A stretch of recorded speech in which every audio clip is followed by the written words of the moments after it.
Welcome back, everybody, to the south end zone of Kyle Field. It is another Yellen Review. This is the December edition. Hope everybody's looking forward to a happy holidays and a Merry Christmas. But before the new year turns, we need to get Ross Bjork in our studio to answer questions from the 12th man. Remember, if you have a question for Ross in the future, 12thman.com/Ask Ross. I'm Will Johnson with Andrew Monaco. Ross Bjork is here. Howdy. Holiday season is upon us, and that means nothing slows down in this world. I think the right place to start is what you've been doing essentially this past month, because transition is a part of it sometimes in college athletics. You decided to transition with our football program and the introduction of Mike Elco as the new head coach, and he's been on the job, and when I say on the job, I mean on the job everywhere, all over the place. 10 days, I guess, on the job. But just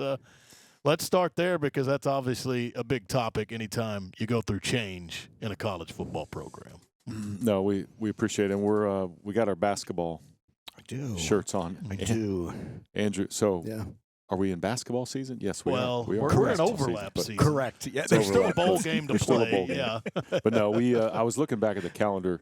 The last time we did this discussion was on October 31st. Mm-hmm. So we didn't do one in the month of November, and I guess rightfully so, because we were busy with all the football discussions. And really, if you look back, we had the press conference on November the 12th, right, where we announced, a change in leadership, and then Elijah as our interim head coach, and he's going to continue to lead us through the bowl game. And then we really had a 2-week window to do a really comprehensive search, and it was really fascinating to just hear from all kinds of people around the game of college football, and former players and current sitting head coaches and, football experts, if you will, that we were able to engage with, and really just understanding the view of Texas A&M football in the global college athletic landscape, that this is a premium job.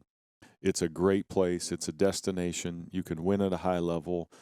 But the question was, why? Why hasn't it performed at the highest level? And so as we kind of maneuvered our way through finding a defensive-minded head coach, getting the offense to perform at a high level, and obviously with the addition of a new offensive coordinator this week, those pieces are coming together. And, Coach Elco is just a perfect fit. He's got the great demeanor that I think we need. I think the tough-minded mentality, the sort of blue-collar lunch pail, we're coming to work every day, and he has been working. Usually I'm texting with him maybe early in the morning or checking in with him late at night and going, okay. And it's like 500 things happened, in the span of about 18 hours. Comings and goings and staff, and you're dealing with the transfer portal, you're dealing with recruiting, which we can get into some of those kind of dynamics and how I think we can fix some of these things moving forward. But it's been, transitions are hard. The emotions of it are hard, but doing the right thing for the program, to me, was the most important thing. And you always do what's in the best interest of the university. That's what I think athletic directors are charged with. What's in the best interest of your program, your football program, your student athletes, all of those components go into it. And super excited about where we landed with Coach Elco and what he's bringing to the table. And so, it's been quite the last 5 weeks throughout the analysis and the decision-making process. Can that transition be harder if it was someone, quote-unquote, from the outside? You're familiar with Mike Elco. You know him. Does that make the transition a tad bit easier? I think it does. One, the player relationships. He was able to walk in that player meeting, on Monday, and he knew half the team.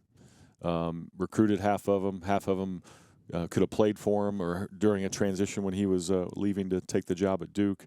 So there's sort of instant credibility, instant reminder of what this guy stands for and the tough-minded mentality. And then he just knows the place, too, knows the people, knows the community, knows how to walk around the building, even though we've done some construction. Yeah. He was blown away, when he walked in our new facilities.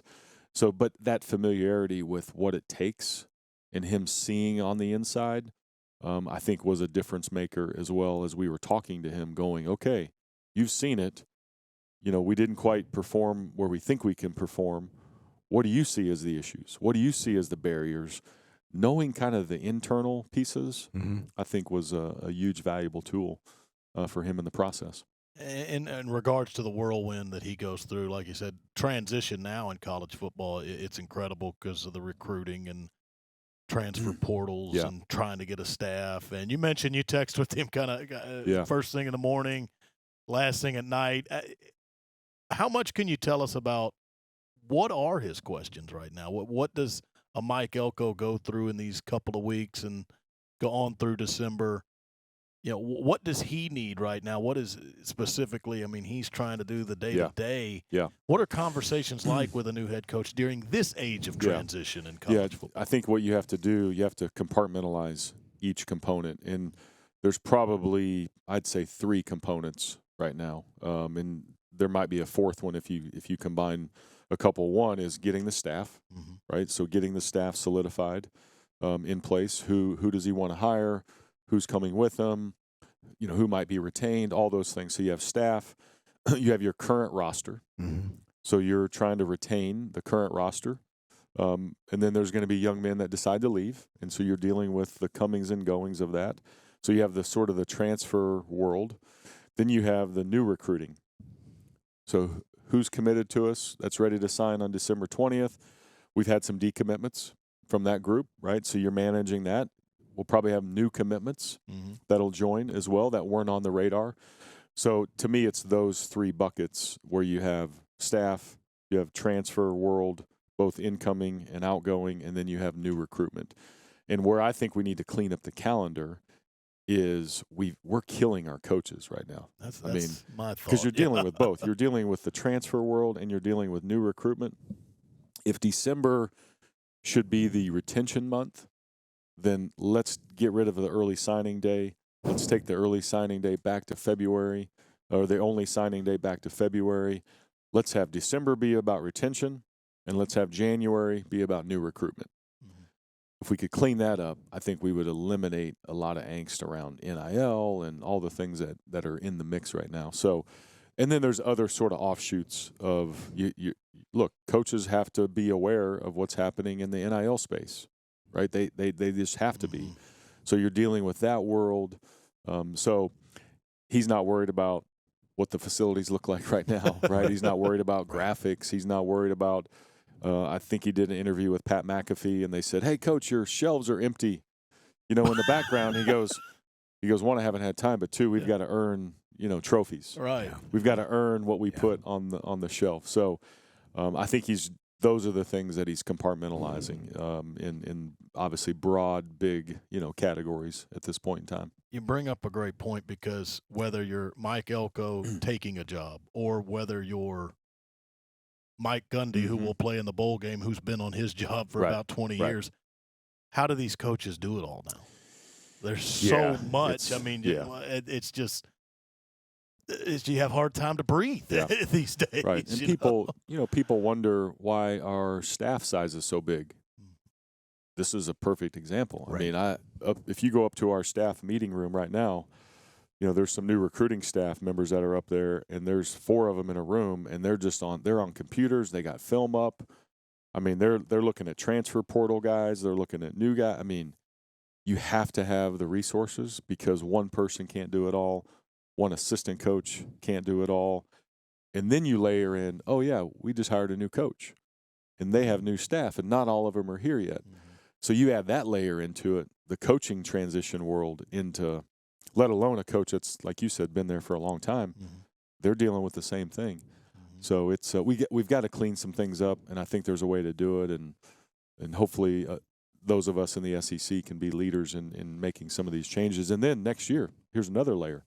Next year, you're going to have 12 teams playing in the playoff. And those games would essentially be the December 18 to 21st, kind of in that next window. Week on the calendar. And if you you're just hosting, said December 20 is early signing period. So think about that. So then we'd be playing playoff games the Friday after signing day.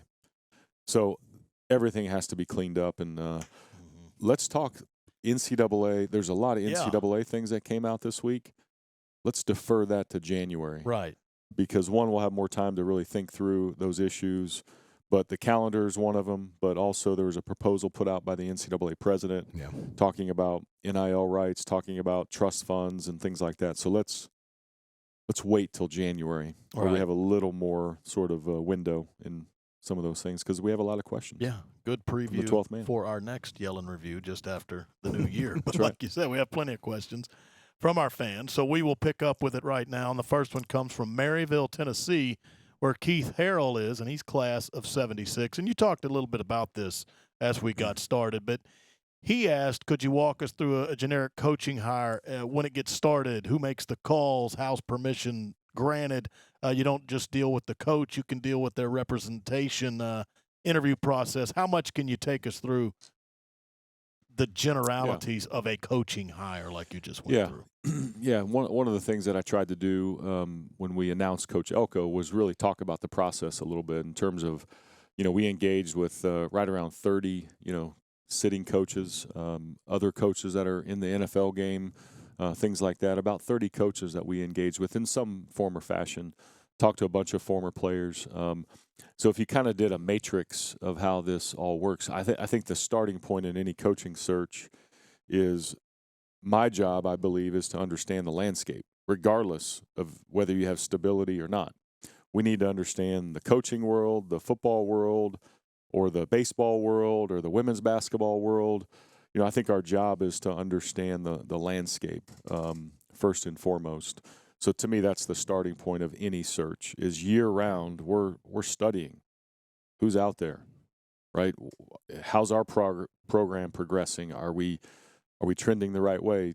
Are we anticipating a change? All those kind of things. So understand the landscape, and then I'm a big believer in using a search firm really for background checks, for screening of candidates, and making contact directly with people that I can't do. Like I can't just call up a football coach and say, hey, this is the AD at Texas A&M. Can you talk to me? You really can't do it that way. And so what we do is we give our list to the search firm, and then they start making contact and saying, okay, is Andrew interested? Would Andrew talk to Texas A&M? Would Will talk to Texas A&M? You start going down that list, and you get yeses, you get nos, you get maybe, you get let me get back to you. So it starts with the search firm making contact, typically with an agent, sometimes directly with a coach. And then that all flows back to us, and we say, okay, we want to engage with Will. We want to engage with Andrew. We like what they're doing. And then is it Zoom? Is it in person? Is it just on the phone? One of the things that I think was interesting about Keith's question, he asked, how is permission granted? It doesn't really work that way. Coaches, in their contracts, they have a contractual obligation to notify their institution that there was either contact made, or they want to notify them that they'd like to talk to somebody else. That's up to the coach and their representation to manage that. You can't really call an AD and say, hey, I'd like permission to talk to Andrew. The contract doesn't speak to that the coach has with the institution. So you filter through that and say, if a coach has an obligation, I want them to handle it the right way. They need to notify. And if they want me to then contact the AD after that, then I'll do that. Because, again, you want to handle these things the right way, but you also have to protect confidentiality in a major way. And that's not always foolproof. Things are going to get out. Obviously, there's a lot of things in speculation that got out around our search, but the one-on-one contact is typically a contractual obligation that the coach has. How they decide to handle that, that's really up to them. We work with an agent. The search firm is sort of a screener for us, and it just flows that way. And then you start to narrow it down and say, okay, we know that Andrew's interested. We know Andrew would take the job. We know Will would take the job. You kind of funnel that down, and then you're ready to strike on who you think is your number one choice, and that's how it all works. So it's a lot to it. I'm not sure how many phone calls I had. Thousands. Yeah. Our search firm, same kind of thing. Justin Moore, same kind of thing. So it's a fascinating process and lots of moving parts. And there's other coaching searches that were going on that didn't necessarily impact us, but you have to monitor, what are they doing? What's their timing? So it's a fascinating world that when you go through these things. All right. Thank you, Keith, for that question. On to Nolan Moore inside the state of Texas over in the Golden Triangle in Orange. He's class of 22. Said he's glad to be back. He wanted to know if Coach Fisher's buyout would affect any renovations that could possibly be made to Bluebell Park or Reed Arena, or the idea of building a new basketball arena. Yeah, let's just make sure we're very clear about the funding sources, right, that we went through when the transition happened. So there's one-time funding that will be used to pay the buyout, and that comes from really 12th Man Foundation sources. Eventually, those sources need to be replenished through the 12th Man Foundation, and obviously we want to help do that as well. And then the ongoing payments will be handled through the athletic department budget. There's no institutional dollars, no state dollars, nothing got cut from anything on campus to pay for any of this. So that's how the finances are being handled. As far as any impact, right now it's too early to tell. One, here's the funding mechanisms for any project. You're always going to have fundraising. So again, we would work with the 12th Man Foundation and really do a feasibility on what is the likelihood that we can fund these projects. And we did that on all the things that we did around Kyle Field and the Graham Athletic Complex and the Adamson Academic and Wellness Center and the Coolidge Football Performance Center. We did a feasibility study around all of that. So you do a feasibility study. So you have fundraising as one component. And then I think as far as Bluebell Park or anything related to basketball, you're going to have increased revenues. You're going to have more priority seating. So you would use that revenue to offset any debt service. So how that gets impacted by what we just went through, we don't know yet. We want to pursue those projects. We want those projects to continue to move forward in a positive manner. But you got to identify funding. And so that was already an ongoing process. And then you have to say, okay, what's your design going to be that will yield additional revenue to help pay for it? So it's way too early to tell for sure. But I think the other thing that we have to keep in mind is what is going to be the economic model of college athletics? How's all this going to work anyway? Yeah. And those are the things that we'll talk about in January. So it's an appropriate question, Nolan. It's timely. But it's really too early to tell exactly the true impact as we plan out the next 5 years, the next 10 years financially. All right. Nolan would go on to say that he's grateful for your leadership, and he thanks Coach Fisher for some of the memories he provided to our football program. And so thank you for those comments, Nolan. Thanks, Nolan. Now on to Justin Bohannon, who was once from your home state, Wichita. Kansas, but he also lives now. He's down here in Texas in Salina. Okay. So, and he's class of 18. He's got a facilities idea for you, if you're all ears here. He said this is something similar that they did at Kansas State up there in Manhattan.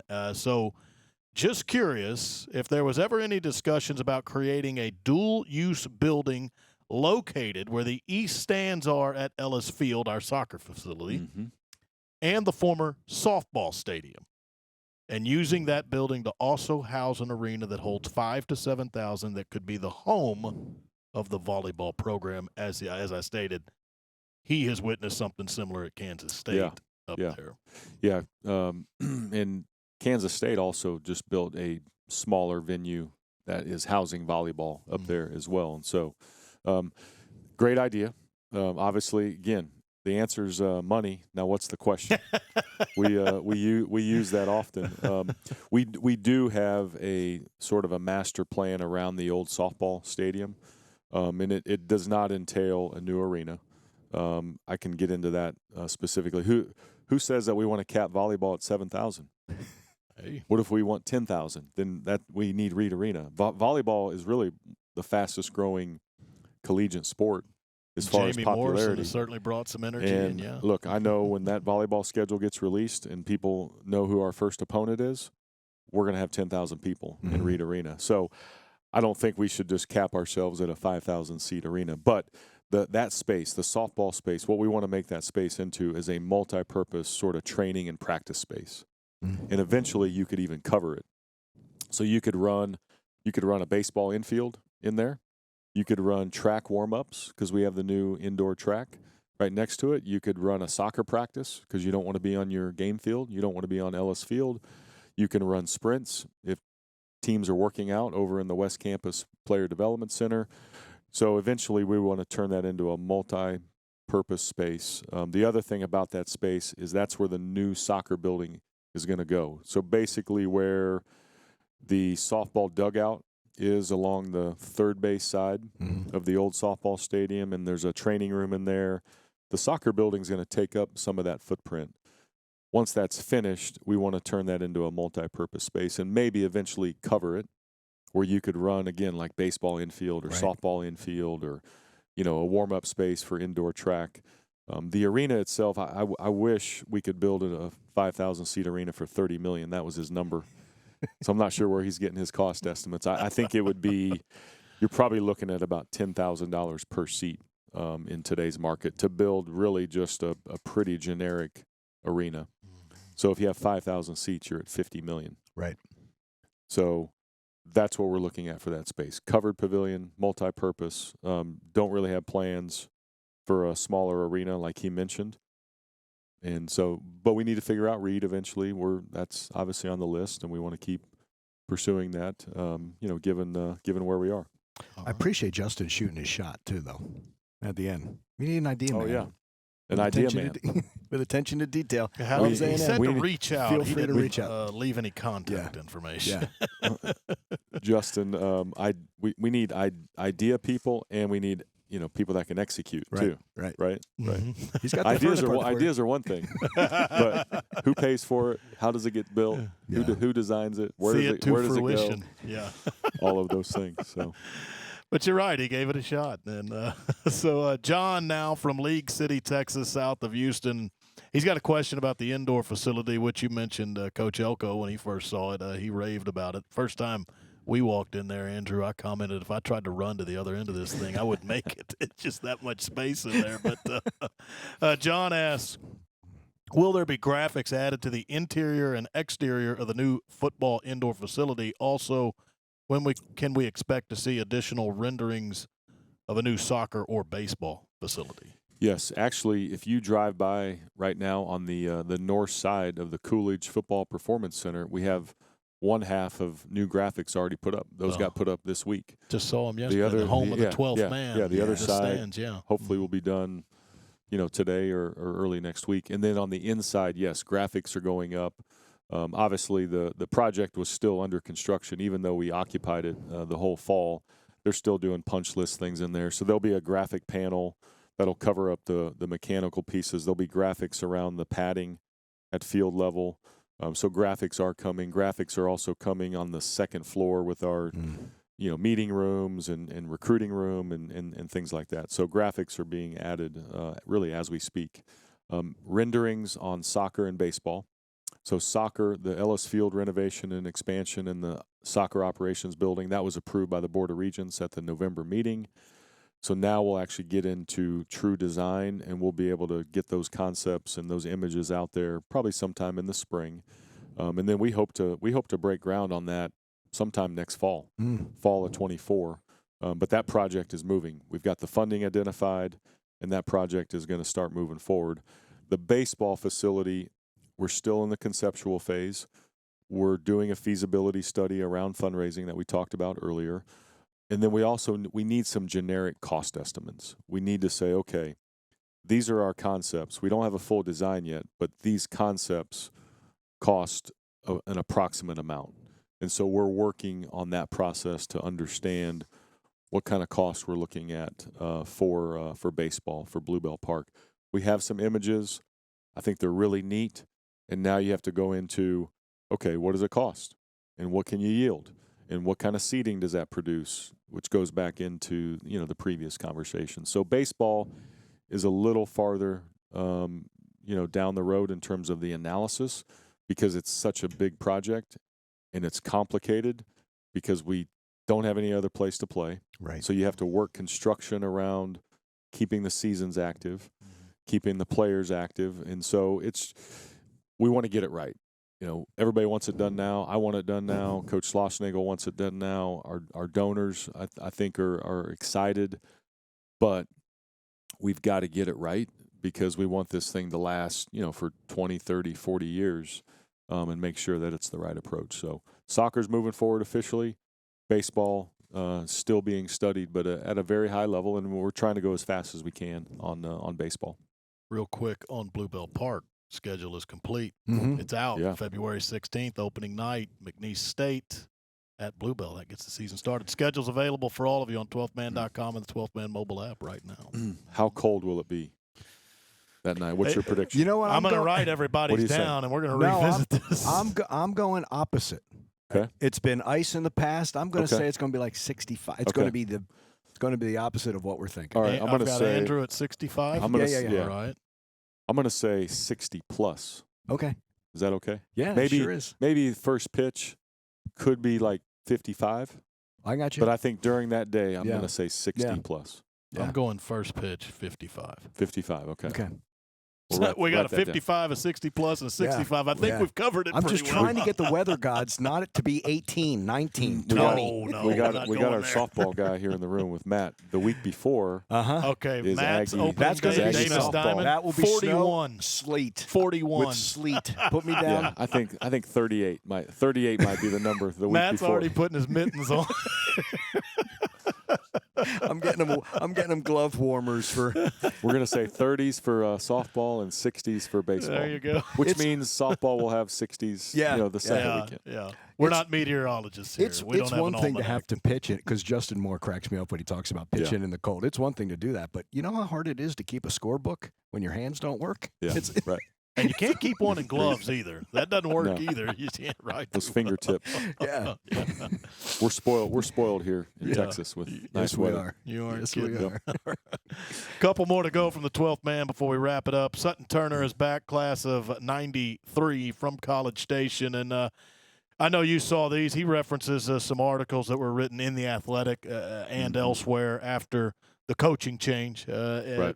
And his question is dealing with accountability, hopefully now in place and somewhat about the culture in the Bright complex. How can we operate at a level moving forward that is different from the Yeah. past Yeah, 6 yeah. years, as he says? No, I think look, no one likes to see any of those things written. Of course, look, there's a lot of pride in our program and in both in performance, but also in how we operate, and there's core values that Aggies have that are just tried and true, and we want to always live up to those.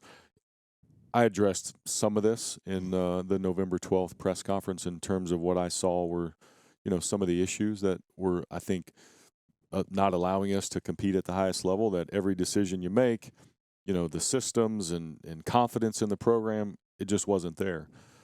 So I addressed some of that, not in great specifics, but to me, what we were doing was not working, right? And some of those things that came out, not everything is true in there, but it all comes down to leadership. And that's where we felt we had to make a change was the leadership of the program. As far as moving forward, to me, it comes down to let's pick just the right person, and let's make sure that no university can ever have any leader that's really bigger than the university. The university comes first. And so let's make sure that, I'm doing the right thing. Let's make sure our coaches are doing the right thing. Let's make sure that nothing is ever bigger than the university. And that's how we have to operate moving forward. So with that is going to come accountability. With that is going to come the right culture. So people would ask me, well, who are you going to get? Who are you going to hire? And I said, look, I don't know who we're going to hire. But here's one thing I will guarantee. We're going to have somebody who's a great leader. They're going to have a great culture. They're going to put a staff together. They're going to have an organized plan. They're going to recruit at a high level. They're going to have the right schemes, offense, defense, special teams. They're going to have an NIL plan. They're going to adapt to modern-day football. I can assure those things because we're going to do our due diligence and make sure we hire the right guy, which we did. You match that with the A&M resources, we will win a lot of football games because we're going to get the leadership part right. And so, to me, that goes back to, what Sutton is referring to is the structure, the culture, the accountability, the communication. To me, we can really reset a lot of those things moving forward, and those are part of the analysis of why you make a change. And Coach Elco is going to do a great job. Buzz does a great job. Schlossnagel, Coach Taylor. I mean, you go down the line. And if there's something that comes up, then we deal with it and address it and keep moving forward. But it's a really good question, a really good analysis, and it's our job to make sure we do it the right way moving forward. All right, we are going to close out from Sacramento, California. Ryder Nielsen, class of 23. You knew we weren't getting out of here. One of our favorite topics. Yeah. I think Ryder even kind of previewed this on Twitter that he was going to throw something like this out. He wanted to know who was going to ask this. I don't know if anybody stepped up, so Ryder did. But do you think we will ever add, say it with me, LED lighting to Kyle Field? He says the new intro is great, and I think some LED lights would make it even more electric. And he closes with a little thanks and giggle. So let's be specific on it. Do you think we will ever add LED lighting to Kyle Field? Do you think? So never say never. Never say never. Right? No. Do I think it could happen? I think there's actually some new technologies where you may not have to replace all the lighting. The lighting's pretty good at Kyle Field. It just doesn't flash, right, like some other programs have, and it doesn't have the colors. I actually think there's some filters and some shuttering, and there's some new technology that's coming out. But you also, Ryder, let's look at our schedule this year. So I wrote this down, 6:30 New Mexico. That's a night game, but it wasn't dark yet. Right? Mm-hmm. It was dark in the second half. Louisiana Monroe, 3 o'clock. Auburn, 11. Alabama, 2:30. South Carolina, 11. Mississippi State, 6. Abilene Christian, 11 a.m. So 5 of our 7 games were in the daylight. You basically, what you just had there, you had about 6 quarters at nighttime of the Mississippi entire State, home schedule. it was already dark, Right. And then you had New Mexico. Mm-hmm. So if you make an investment of LED lighting, which right now would cost probably $2.5 to $3 million to replace all the lighting, when would you have used it this year? For 6 quarters. Mm-hmm. So you have to look at the usage. You have to look at, does it fit? Does it really fit what we do? I would argue that our crowd doesn't need a whole lot of sort of urging of getting involved in the game because the 12th man is already active. It was pretty fascinating talking to candidates. We were talking about the Abilene Christian game, and we said we only had 19,000 students at the Abilene Christian game. Only. Some programs don't even get 19,000 to come to one game, let alone just the student body. Yeah. So we have an amazing atmosphere. Our fans, the 12th man is all in. Yes, we've done some things to, get more people involved, but I don't know if the lighting is that the trigger to get people involved? I don't know. I saw 102 for Mississippi State. I don't know. If you play great defense, like we talked about when we introduced Mike Elco, when is Kyle Field the most active? 3rd down. When the defense is the best, right? The Wrecking Crew era. Plus, Kyle Field always has something flashing. It's those 12th man towels going back and forth all the entire game. So lights get a lot of attention. Again, a lot of people have gone to them as they've transitioned facilities. We would never say never, but if we're going to make an investment like that, let's make sure it actually fits what we do. Let's make sure that our game times are going to fit, those dynamics. And this year we had 5 of our 7 games in the daylight. Moving forward, there's actually going to be more TV windows in that 11 to 12 a.m., right. 11 a.m. to 12 p.m. There's going to be one more night window with ABC. That'll be an additive. But you're still going to have the 2:30 window. You're still going to have the SEC Network 3 o'clock game. So playing in the daytime, actually, we might have more day games moving forward because of our ABC and ESPN contracts. And if we are playing a bunch of 6:30s, we address it then, right? That's right. That's exactly right. So it's a long answer. I get it, Ryder. It's not just linear to say, let's add lights because that's the right thing to do. It has to go into the full atmosphere and what we're trying to accomplish and all of those things. So, all right. We covered it, but guys. we did add fireworks. There is pyrotechnic. Those fireworks look great. worked out. And they, even in the daylight, those Even actually, in the daylight. Yeah. those actually really work. All I know is, you know why they work? Because the whole place was Yeah. swaying. Yeah, that's right. That's exactly right. If I can just add one more thing, and you guys may have something to close, is really, really proud of our academic success. This year we announced our graduation success rate at 87%. It's the third year in a row that's been a record number. Last year was 86%. The year before, I think, was 84%. So every year we've increased that. And what that does is that talks about athletes who really came here to complete their eligibility, and then they ended up graduating. So it's not a federal graduation rate, which is typically a little lower, but it's a true representation. So 87%. It's an amazing accomplishment that a lot of people deserve credit for, but the athletes are the ones who did it. And our staff helped, but it's a huge accomplishment to increase that every year. So really Hear me proud out. of that. Ready? High-speed rail between College Station and Stephenville. What do you think? I don't know. Yeah. Can we get it done in the next year? And how do you look in purple? It may have to be just a hat. Gotcha. I'm not sure. I'm not sure I can go full purple. Okay. But no, really, really proud of Peyton, our oldest son, getting a scholarship offer to Tarleton and then making that commitment this week. So yes, I have wore a Tarleton hat. I don't blame you. It's in the system. Back, it's in the A&M system, so he can stay within the family. Proud of him. It's been They're great on to the see the schedule. growth. He'll get They're off on the the payroll. future schedule. He'll get off the payroll by having a scholarship. You're talking to two dads. We totally understand. But yes, it's about a 3-hour drive up there. Mm-hmm. Most of it's 4-lane. There's some good passing lanes between Waco and Stephenville. So if you do want to go a little faster, you can do that on those on highway. It's actually Highway 6. Yeah.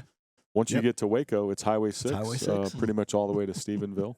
But he's fired up, and he's a great fit for their program. He's a slot receiver. Their offense utilizes that position really well. So he's excited about going up there and trying to earn a spot to compete. And then Mom, Sonia, and myself, when Tarleton comes here in 2025, I mean, she'll probably have to wear purple to support, but no, Understood. I'm all maroon. Like Understood. I can't Totally get it. And I'm gonna, when I see him on the sideline, I'm gonna be like, "We're coming to get you." Like, well, you know better those watch out. rivalry bumper stickers that say "House Divided" for that week. You'll Oh, yeah. need you'll Oh, need yeah. something like that. Yeah. Look, he has to earn his way on the field first. Yeah. But I would imagine, he'll be fired up about suiting up in that game. He can tell everyone coming in about Kyle Field. I know. Right? I know. Yeah. But that's exciting, That'll be Ross. fun. Congratulations. Yeah, thank you all to him. so much. bet. We appreciate it. Before we go, real quick, Sunday, men's basketball, Reed Arena against Memphis. The Block Tea Blonde Ale makes its debut. New craft beer, a collaboration between Texas A&M Athletics, Molson Coors, and the Revolver Brewing Company. Sunday, Reed, the Block Tea Blonde Ale makes its debut. I hope That closes us. Can I have it after the game? I can can't have it have it after the during. game. Yeah. After. Be a Celebrating the refreshment win? after the game. You got it. Yeah. Absolutely. Thanks, Ross. Thanks, Ross. Thanks, Happy guys. holidays. Appreciate it. Also, happy holidays. Merry Merry Christmas Christmas to all you Aggies out there. That closes us out from the South End Zone of Kyle Field.